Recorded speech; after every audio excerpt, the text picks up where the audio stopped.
Recording. There we go. All right. Well, good morning, everyone. As Bree says, my name is Ana Berrios, Allison, and I'm a licensed professional counselor with expertise in career. Been doing it for many, many years, almost 20 now, perhaps a little more. Salary is one of those that, is difficult. How do we start these?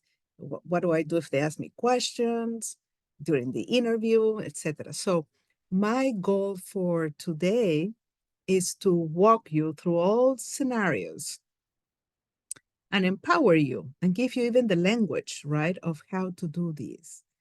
I'm going to try to monitor the chat, or if you want to, since we are few, you feel free to ask your questions. We have around an hour, which I think is sufficient time. If you need to reach me, Berrios.7, that's the best way to do it because I work fully from home, so I'm not in Buckeye Careers office. My colleagues certainly are there. And just in case, these are all the services that we offer. We can meet one-on-one with you. We're not doing group for grad students now, but certainly we are more than happy to meet with you one-on-one and discuss anything career-wise, where you are in that process and how can we be useful from maybe you're job searching, I'm assuming, to exploring grad school, maybe another degree, et cetera, et cetera. Let's go to the salary piece. When we negotiate salary, there are certain steps that we need to follow. The first one, of course, is to know your budget and what you want, what you need, right? You need to do your own math. But you also need to be aware of what the market pays people with your skills, right? If you're going to move to New York, well, it's different than if you move to Arizona or even if you stay in Columbus. So that's the first thing. And I'm going to give you some nice resources there. I don't know if you're familiar with this, but I thought I will throw them in there. You can budget today. You can create your own budget by using these new sites that you can deal with it. You can map your future a little bit and you can have fun with that. I can show you real quick. One of them, I had it up and running here. Yeah, this is you can deal with it. You put your monthly payments. Oh, there's people coming. There we go. Your monthly payments. You can review your budget, and it helps you really to calculate it. That's the idea. The second one that I wanted to show to you is the cost of living, right? If you're going to relocate to another place, maybe what you want in your budget, okay, what does it mean for that specific city? So I don't know. Somebody put Pickerton to New York. Okay, so moving from Ohio to New York, just to show you this one, yeah. For an annual salary of $50,000 in Ohio, well, that's around double, no? Look, the cost of living is more than 137.6%, right? So anyway, there are resources. That's my point, okay? And the other one that I'm showing, all of this is on the presentation. One thing is to know your budget. Another thing is to know the cost of living of where you are moving, if you're moving. And the other one, and perhaps really most important, is what is the average salary for your skills? What is it that people pay, right? Market equity, that's how we call it. So I just wrote down clinical research coordinator to say something. And if you scroll down, you can read all of this, okay? But if you scroll down, this resource will give you, here we go.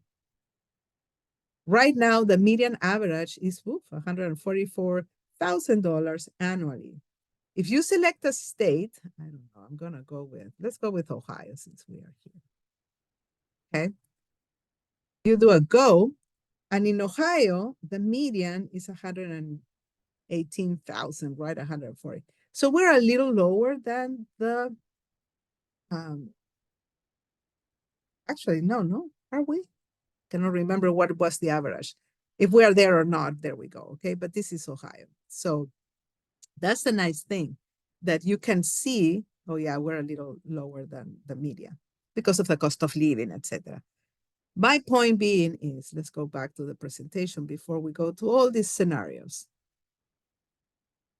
You need to budget. You need to know what you need. You need to know what you want.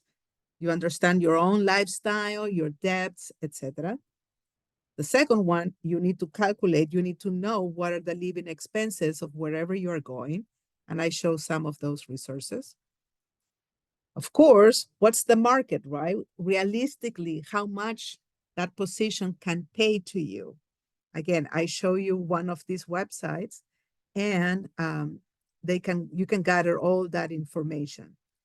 It's important that you have this information, okay? Because when you negotiate, one of the keys is to show them that you understand market equity or how much people are being paid in that particular state.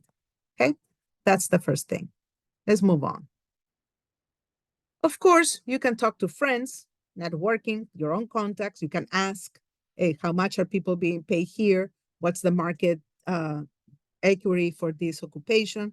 You can also look at different job positions and see the salary range for different positions, right? So that's how you gather your information. Now, moving along, this is a question that you're probably asking yourself, right? And I negotiate? Are salary really negotiable? And of course, the answer is going to be yes and no. And I'm talking about industry. I'm not talking necessarily academia, but even in academia, yes, they are. Okay. But it will depend on the position. Most entry-level positions, usually there is not that much room to negotiate because it's you're starting, okay? But still, whatever the range is, you should go media or a little higher. So if it's, I don't know, but if it's 775, hopefully you're looking for that 73, 74, okay? That's entry-level positions. You still should ask. Mid-level positions, which you with a graduate degree, probably that's what you may want to be looking at. They have salary ranges. That's the first thing I want to talk to you about. When we're negotiating salary, you're negotiating within a range, typically, okay? If they give you a number, that means there's no room to negotiate. This is it. It's fixed, right? Now, you should still ask, but generally speaking, that's it.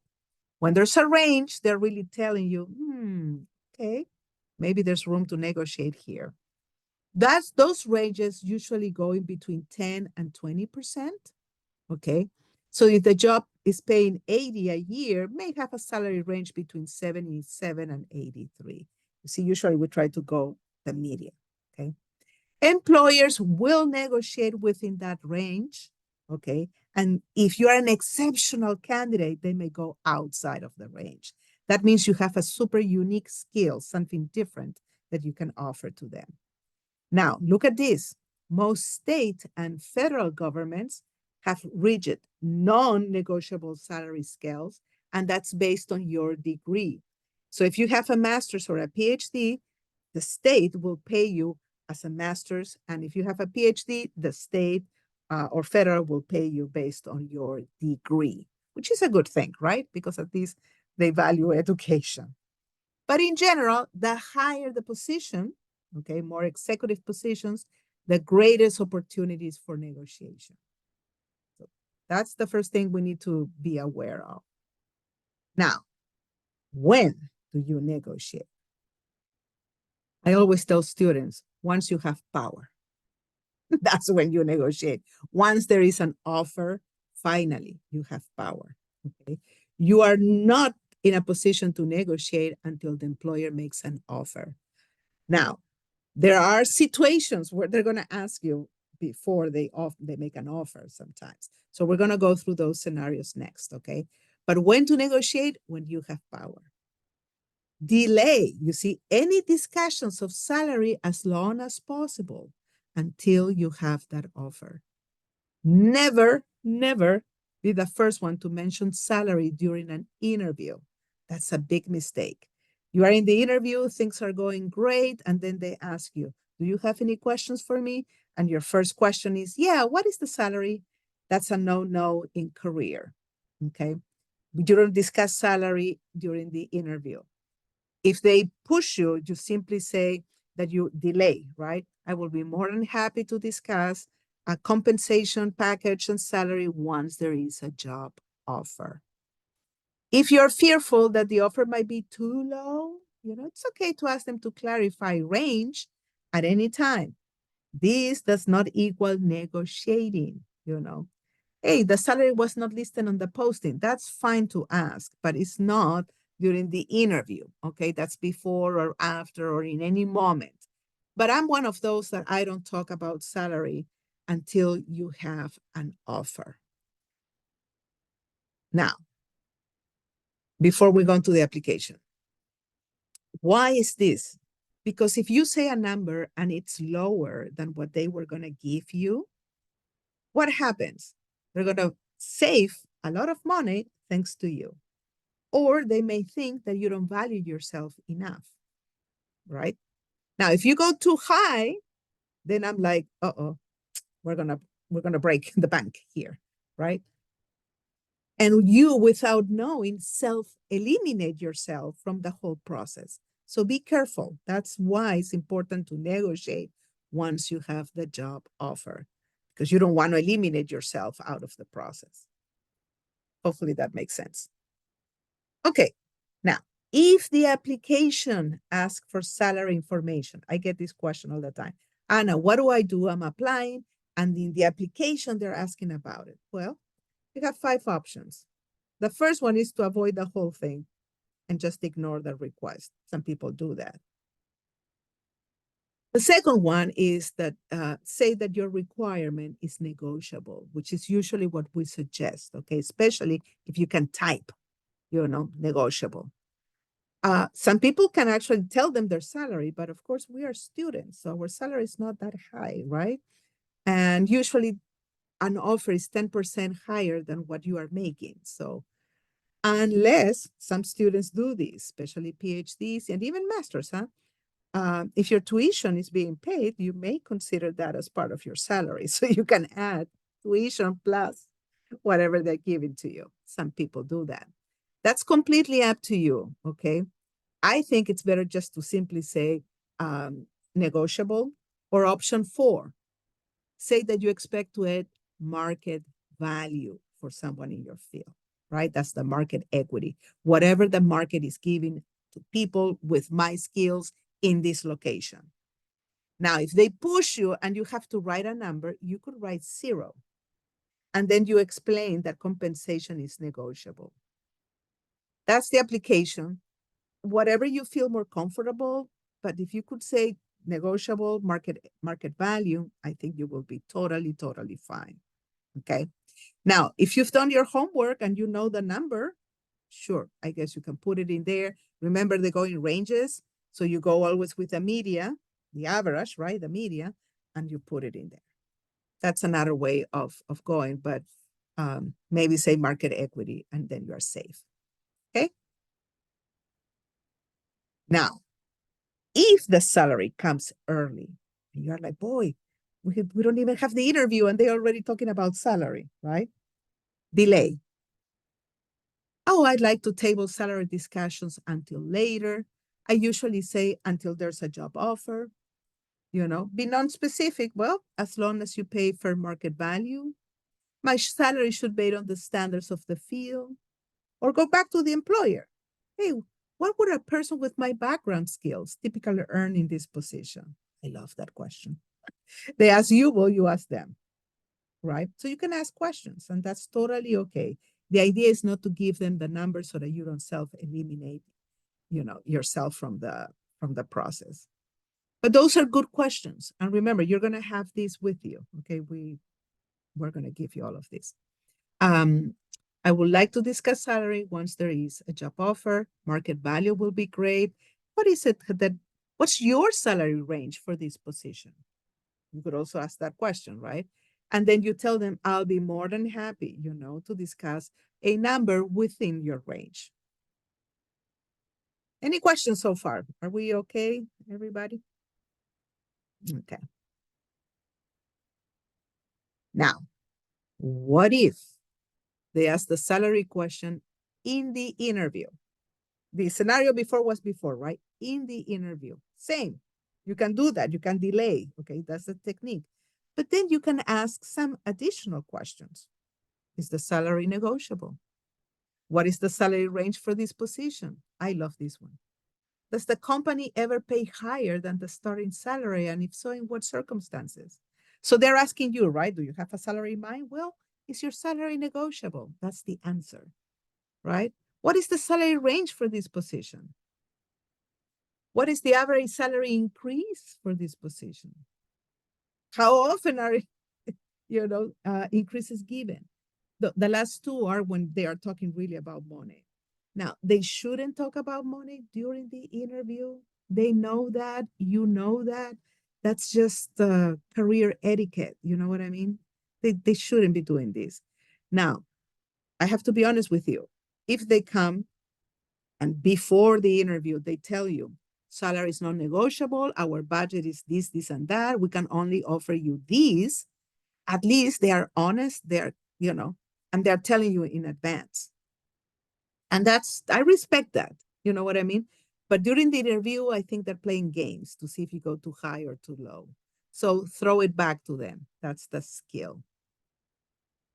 So some tips to be aware. The initial offer should be on the phone. Actually, just before you, I had a student and he got it on writing, which I think is great. Got an email, everything detailed, congratulations. And I was like, that's okay, but they should also give you a phone call. You always expect gratitude of receiving the offer. Thank you so much. I'm really excited. Clarify any expectations. And here comes the fun part. If you are prepared to negotiate on the moment, on the spot, okay, because this is the deal, right? Now is the offer. So I'm keep on telling you, well, you negotiate once there is an offer. Well, here comes the offer. You're excited. Thank you so much. If on that moment on the spot you want to negotiate because you did your homework already, you could ask, and this is a very professional way of asking, is there any flexibility in your numbers? Right? That's a nice way of saying, hey, I want to negotiate within your range. Is there any flexibility in your numbers? Talking ranges and reasons why you deserve the amount. Okay. What are the reasons? At least your skills, right? Market equity, the standards for the field, and even the cost of living. Your research, your homework, okay? It's very important, but primarily it's your skills. You don't say, oh, because I deserve these, or I want this amount because, oh, that's what I think I should get, or anything like that, right? Silence can be effective. Be quiet, Now, if prepare or unprepare, I am one of those that I tell students, do not negotiate on the moment, on the spot. When you get the job offer, the typical thing to do is thank you so much, and then ask, could you give me a couple of days? Remember, this is industry, academia, you can negotiate. You can take weeks if you wanted to think about it. Here, no, industry goes quick. So you could ask them very professionally, could you give me a couple of days, to think about this offer, and I'll get back to you. Or ask them, when would you like me to get back to you? I would like some time to think about it. Typically, it's a couple of days. What does that mean? You signal the employer that you want to negotiate, right? That you want to think about the offer. And truly, you want to think about the offer, think about everything, right? But now is the time to come back to them, and that's when you negotiate. Make sense? And you can only come back once, so you better think about everything that you want, that you need, after you read the job description, after you have clarified any expectations about the job itself, okay? And you come back with them with the reasons that you deserve the amount. Okay. The amount of experience you bring to the position, all the skills that you have, the cost of living. I should add that here. Also, the cost of living because you did your homework, and market equity. You could say, according to ONET, that was the website that I show you, media for this position is so and so. Now, check this out. Another employer is recruiting you and they have offered that amount. Yes, you can use that as a leverage. If somebody's offering you more money than they are, you could tell them that. Now, you don't have to say the name of the employer, but you could say, I have received another offer. Well, if you are the candidate for them, they will. Definitely. They may match what the other employer is giving you. Now, a word of caution here. Do this if it's truthful, right? Because sometimes students say this, but they really do not have an offer. And if the other employer cannot match it, oh, somebody just got in. If another employer cannot match it, then you're in big trouble, right? Because now you lost the offer. So be careful. Be careful. Any questions so far? I feel like I'm going a little too fast, or are we okay? Yeah, I don't see anything in the chat so far. Okay.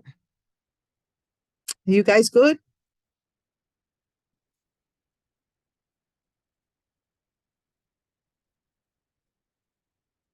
I'll move. Oh, here's a question. Actually, two questions. Yes, what was the website? ONET? Yes. And there's more.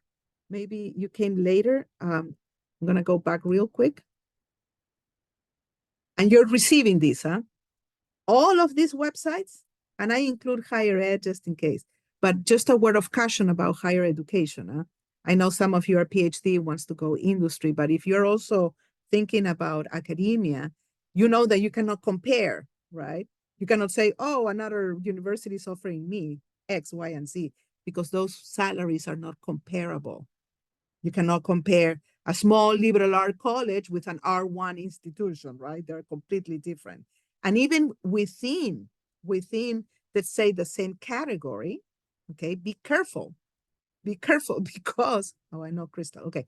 Be careful because maybe their endowment, maybe they have, the alumni puts a lot of money there. So they're not comparable, just in case. Crystal, do you want to say something, please? Yes, I just wanted to clarify on your tips slide, you mentioned you may receive um an offer over the phone. Yes. But when we talk about, when to talk about salary and okay and negotiating, Yeah. should we wait until we have that in writing No. or Good point. start when you're Mhm. having that phone conversation if that's the way it happens? Mhm. Good question. Thanks, Crystal. Typically, the offer, the offer on writing will be after you discuss everything. You see what I mean? When they make the offer, they could write a letter, but that's it's a more a congratulations letter. It's not the offer. The offer has to be on writing. You need to sign it and everything. Okay. Usually it's a phone call. Could be an email. Congratulations, we want to offer you the position. But you supposedly you have to reply to that email. You see what I mean? You have to reply to that phone call. You need to tell them at that time that you want to think about it because that's the sign, okay, that you're going to negotiate salary. They know that. Now, if you accept on the moment, on the spot, the position, and they tell you, okay, perfect, you didn't negotiate salary, so they are gonna tell you in the job offer, in the writing letter, your starting day is this, your starting salary is X, your benefits are dental, visual, so and so, and that here it is, sign. And you miss the opportunity, you see what I mean, to negotiate it. Now I'm gonna be honest, a lot of international students and women, generally speaking, okay, we just accept whatever they give us. Oh, it's okay, whatever you want. No, okay. American way, you have all the right to go there and negotiate. Now, I don't know why they just don't give you the salary that they should give you, right? They should tell you it's this done. Yeah. But here, in my experience, there's usually $3,000 at a minimum that you can negotiate. 3,000, you know. Thank you. I appreciate that. For example, if you have 70, 75, the 3,000 is 73. You know what I mean? But you don't say 73, you say 75, 80. Well, we're going to go through those scenarios in a second. What is the minimum and maximum range of salary for PhD international student for a GRA? Oh, okay. Let's be careful with that, okay? When it is a position within the university, so like a TA or an RA or even a postdoc, it's whatever the university gives you. There's really not much room to negotiate there. However, it's always a good practice to ask for more. So ask them. Actually, you can ask them, what is the salary range for a GRA at Ohio State University? You know what I mean? Can you negotiate within that range? Yes. But typically the range is very low. It's only like, let's say, I don't know, let's say something like 50, 53. Then you go with 52. You're still going to go the median, but it's better to ask them. Now, in my experience, at least at Ohio State and most university, ask who? The HR and the department. Every department has their own HR. Yes. HR. If not, the person who make the offer to you. Now, if there's no offer and you just want to know, maybe that's the question. You just want to know how much they pay, or this is after there's an offer. Well, let me go the other scenario. Let's say that you want to apply to an RA, right? A GRA. And you just don't know how much they pay. Where did you get that number? Because in this case, the library has this answer. There's something even called, the PI pay. Okay, but just in case for other people here, if you want to know, there's something called a red book in the library where you can see the salary of everybody. Why? Because we're a state university and our salary is public. And that's how you can also see how much people are making. You can see how much I'm making, etc. Now, in this case, the PI pays. So is the PI the one that you ask? The PI is straightforward. The PI is going to make the offer. And before they make any offer, before even the interview, you could ask somebody in the lab first, hey, what's the salary range for this position? If not, you go to the PI. Yes, that's totally okay. You can rotate in different labs, right? Also, depends, because I don't know where you are, right? And the good news of PhDs is typically they're going to pay your tuition, of course, and they're going to give you that monthly stipend for doing the RA. So, but I mean, generally speaking, for those positions, there's not much room to negotiate. The range is really very small, but try to go the median, still the median. Good questions. Good questions. Mm-hmm. Yeah. Okay. These are the 4 scenarios, guys. There's 4 possibilities. There's no more. Okay. The first one is the salary range is acceptable to you within your research, right? Your budget, etc. The second one is only the top of the range is acceptable. You're like, oh, I just want this. The entire range is unacceptable. You're like, oof, this is too low. The employer doesn't give you the range. Okay, those are the 4 scenarios. Unless there's another one that I'm not thinking, but usually those are the 4. Okay. And this is, remember, after the offer, right? Now you have the offer. So if it is acceptable, the minimal acceptable, you have 2 options. You respond to the offer and you accept. You express your pleasure at receiving the offer, enthusiasm for that position. You clarify any aspects of the offer as necessary, okay? And you just ask a little more. The higher your starting salary, the higher future increases will be, your bonuses, retirement benefits, everything depends on that starting salary, Okay. So you can always ask a little more within the range, but it is acceptable. You are fine. Thank you so much. I'm really excited about this position. Wondering any flexibility within your range, right? And that's a nice way to start the conversation. But you're okay within the range. Now, this is the typical scenario. The top of the range is acceptable. You see what I mean? So you tell the interviewer that it comes near what you were expecting, and then offer a range which places the top of the employer's range in the bottom of yours. Hey, I was thinking in terms of so and so. Now, be sure that the range you were thinking about is consistent with what you learn about that position in the market. Here's an example of how to say it. Before I can accept your offer, right, I want to address the proposed compensation. As I shared before, remember, it's not just the money, it's your skills, right? I have more than 5 years of experience in research and have worked in training for the last 4. In my last role, I mentored 10 new junior staff to achieve their team goals, provide exceptional service. Yeah. Okay, given my experience and expertise, I'm seeking a salary in the range of 75 to 80, which is slightly higher than your offer of 70. What happens is they the range for the employer is 70, 75. So you're going to take their higher, 75 is now your lower, right? You know that this 75 is still within the market research, market value. What's going to happen?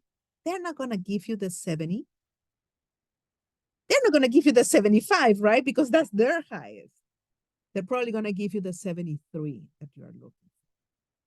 Now, remember, you are the candidate. You have power for them. If they really want you, they're going to give you what you want. But you just need to be sure to, come with these scenarios that make sense. I can bring a great deal of value to your organization. I can provide research. I can train your junior staff, et cetera, et cetera. Okay. Now, you're like, there's no way I'm not going to accept this position. Thank you for this offer. I want to work with your company. However, other options I'm currently speaking to or with are considering me at a higher salary range. Is this negotiable? Straightforward. Other people are offering me more. Their ranges are higher. Scenario 2. I'm very interested in working for your company. However, at this point, I'm not able to accept the offer because tell them what's missing. Is it the money? Is it the position? Is it the travel? What is it that is missing? I will be as happy to accept the position if boom, boom, boom. Or the last one. I like the last one a lot because you need a job. You're now like, come on, I need a job, right? So you will say, well, I really want to work for your company. It's lower than I expected. What can I do to become more valuable? I think that's a beautiful question because what if they tell you, oh, if you do 1, 2, 3, then you take note of 1, 2, 3, and maybe that could be part of the negotiation. Or if you do X, Y, and Z, next year you will have an increase of 2%, just to say something. That discussion goes in that famous letter, the famous offer letter, right? Starting salary, hey, we talk that 2% more if you do 1, 2, 3. Okay. It's important. It's important. Sometimes you need the job. I understand that. Now, what if they don't give you a range, right? Nothing. You don't even know what the deal is. Well, you ask for a range. What's your range for this position? I believe that what I bring to the table puts me within the range. I'm ready to consider your best offer. Throw it back to them, right?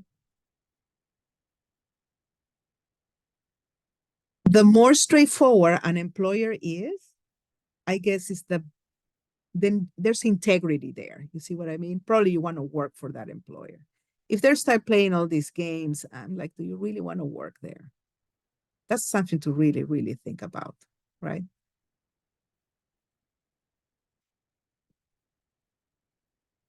What else is negotiable? Sometimes, we just stay in the money, right? And that's what I want, the salary.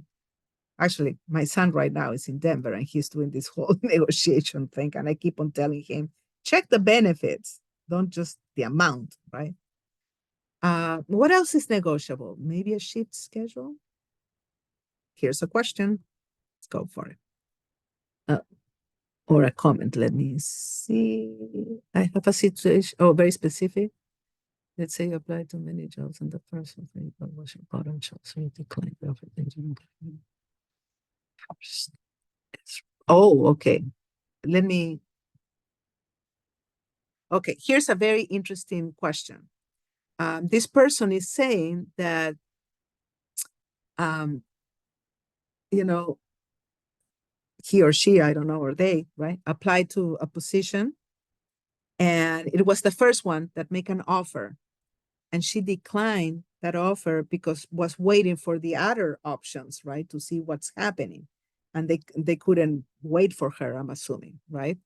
Uh, and the ones who make an offer were their bottom choice, so they were not the preferred one. Well, what happened is the other ones didn't make an offer. So the question is, oh, and they repost the position that she declined. So the question is, can I go back and negotiate? Can I go back and maybe even apply again? We need to be careful.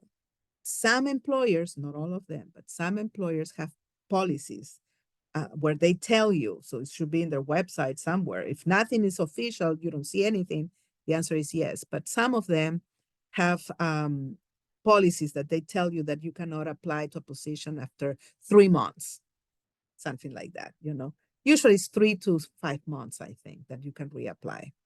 Now, if there's nothing, yes, you can give them a call and tell them, I'm ready, I'm ready. I reconsider your offer. I'm wondering if the offer is still in place. I've noticed that you posted the position. Of course, you can go back and talk. They may tell you, because they posted the position again, that you probably have to go through the whole process again, because depending if they are state, if they're public, if they are private, etc. Now, if it's a private one, they can tell you something like this. We highly encourage you to apply. They cannot tell you the job is yours, right? Because they can't do that. That's illegal. But they can tell you, hey, we highly encourage you to apply. That's kind of like saying, yeah, pretty much you are our candidate, right? But that's a good one. Now, how do you tell them politely, right? I declined you because I was waiting for the other one, so you're my bottom choice. Of course, you don't tell them that. You simply tell them, I reconsider your offer. I'm wondering if you're, if the offer is still up on the table. And then, of course, remember, whenever you talk to an employer, even about salary, you have to tell them that they're great, right? You have to show them that you understand. Your mission is very appealing to me. I can offer skill 1, 2, 3. My understanding is that, my expertise can help you. And there you go. That's the answer. But remember, right? If they has policy, then you will have to wait. Mm-hmm. I hope that answers the question. So what else is negotiable? Shift schedules, continuing ed reimbursement, professional development. I don't know about you. I have a license, right? So, well, now it was before we have that. Now we don't. So we have to look for different, but we talk about these things, right? Is it a benefit or not? Pay time off, hopefully. Flexible schedule. Maybe you put an hour in the evening and then you have free in the morning, etc. Sign-on bonus. That's very typical, to give you a bonus at the beginning. It's interesting to me because they give you the bonus, right? Or they give you money for moving expenses, or they give you cash or something. Of course, you want that money to be a part of your salary, right? Part of the retirement, etc. But that's a nice way of telling you, no, I'm going to give you some money so you're happy. But, we are not going to consider that of your salary. But anyway, it's a bonus, right? So why not? depends. There are certain, how do you call this? Certain professions, I don't know, that they give you equipment or they give you sometimes clothing or things like that that you need. That's part of what is negotiable. Depends, right? Vacation time, that's a big one. You've noticed I have an accent. Certainly, I'm international. So when I go home, I need vacation, right? But if you start in a place where vacation is only, I don't know, but you earn one day a month, I don't know, whatever it is, right? Or less, um, just traveling takes 2 days, right? So I'm not gonna go home with for 5 days, right? Two travel, three there is not worth it. Well, so I negotiated that, in my first job, and thank God they agree. So you never know. Of course, sick leave, personal leave for bereavement, maternity, parental leave. It's not only for the moms, right? Retirement plans. A lot of people don't even know that they have. Sometimes the employer, as part of the whole thing, it's part of the benefit. You can meet with a financial advisor. Isn't that nice? For free. And they explain you all these 401ks, retirement plans. Of course, if it's government or state, then they also have programs for pension and things like that at the end. Unpaid leave, termination. Is there some money there? I cannot even pronounce severance pay. Child care. It's a good one, right? Child care, relocation expenses, tuition reimbursement. Now I've seen also pets. You can bring your pet to work. Go figure that one, right? Of course, hybrid. Can you work from home and work 2 days there, 3 days? Usually it's 3 days in the office, two at home. Um, like is it Google? Yeah, Google. They have laundry, so you can do your laundry there if you want to, right? So I mean, now there's a lot of perks. They're trying to attract people to stay in the office, so they're going to give them, of course, snacks also for their pets. I've seen that now. Laundry, which I think is great. Childcare, which I think is great. A car. Sometimes if you have to travel, well, they can give you a car or they can give you money for gas. All those things have to be talked out. Sometimes they give it to writing before you accept. They usually send you the package of benefits, so hopefully you are reading about it, so that when the call comes or the email comes, you can go also negotiate these, just in case. People sometimes forget, that these are also things that you can negotiate and cost money. So, like childcare at Ohio State, for example, faculty, students have priority before other people, So the waiting list, they cut it immediately. And if you have another child there and you get pregnant or something, your kid also gets priority. That's a little perk. What else is negotiable? Leadership roles within the organization, maybe. Stock, professional development funds, maybe membership dues, cost of attending conferences. And this is also true for industry. This is not just academia, just in case. It's also industry. All what I'm talking today is industry. However, you can still negotiate, and the same skills are transferable for academia, for positions, faculty positions. Okay, generally speaking. Anything else? I don't know. I'm almost wrapping up here. So I wanted to be sure that, um, get the offer in writing. There's no offer. You can negotiate everything that you want to, but if at the end they don't give the offer in writing with everything that you negotiated, there's no offer. Unfortunately, I've been in situations like these, very sad situations with I have clients that this happened, international students. It was bad, So get the offer in writing. If you are not going to accept, because of course you can deny it, right? Explain why tactfully and honestly. So you tell them, you reiterate your positive impressions and you regret the job didn't work out. And this is something that nobody does. You write them a letter declining the job offer. You decline. You have to officially decline the offer. Okay. You just say, oh no, I regret it, didn't work. No, you write them a letter too. Maybe you can talk about it, but you send a letter. And in that letter, you say, well, I'm really sorry, this didn't work out. I wish you well. Like always, I wish you well. If any other opportunities arise, know that I'm still interested in your company, maybe something like that. Totally okay. Why? Because that letter goes into your file and shows professionalism. Like I think it was Crystal who was asking the question. If you reapply, they're going to go to your file. They're going to see all of those things. They're going to be like, oh, yeah, she's professional. Let's go with her, right? This will be your colleagues. Work with them as if they already are. Remember, right? The people you're negotiating, probably your boss, the PI. So let's behave, right? I mean, this is the people, this is the team that you're going to be working with. So you don't want to come back 2-3 times. Oh, and how about this? No. Usually you do it all in once. They come back, they tell you yes to this, no to that.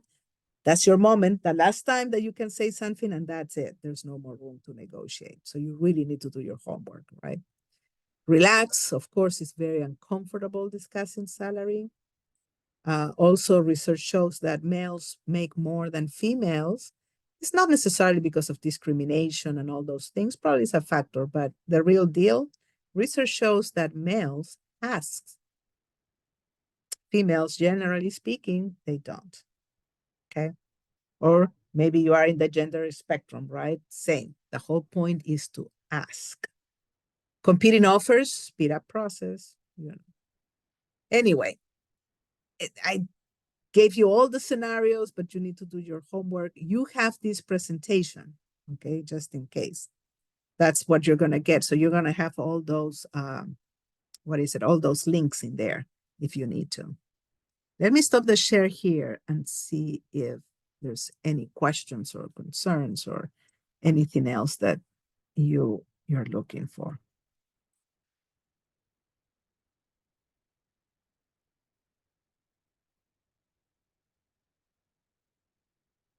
Are we good?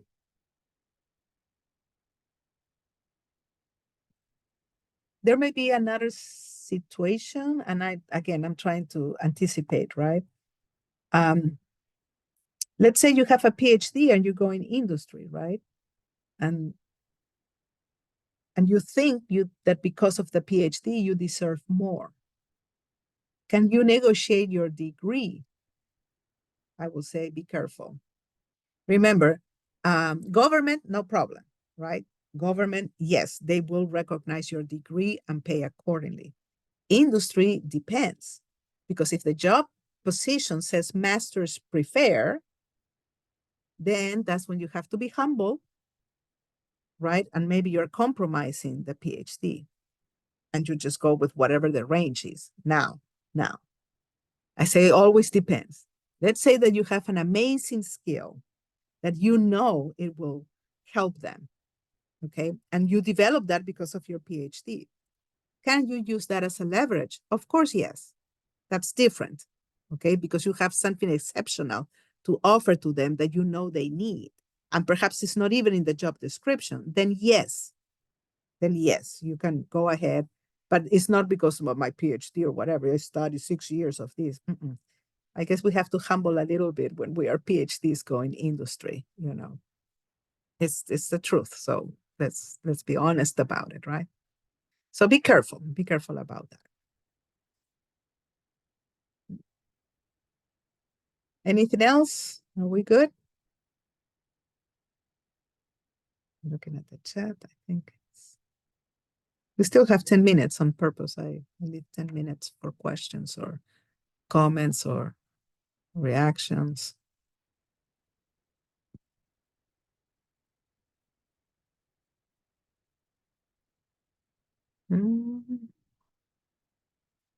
Well, okay. I mean, if we finish early, we finish early. I think that's okay too. Thank you so much. I really appreciate it.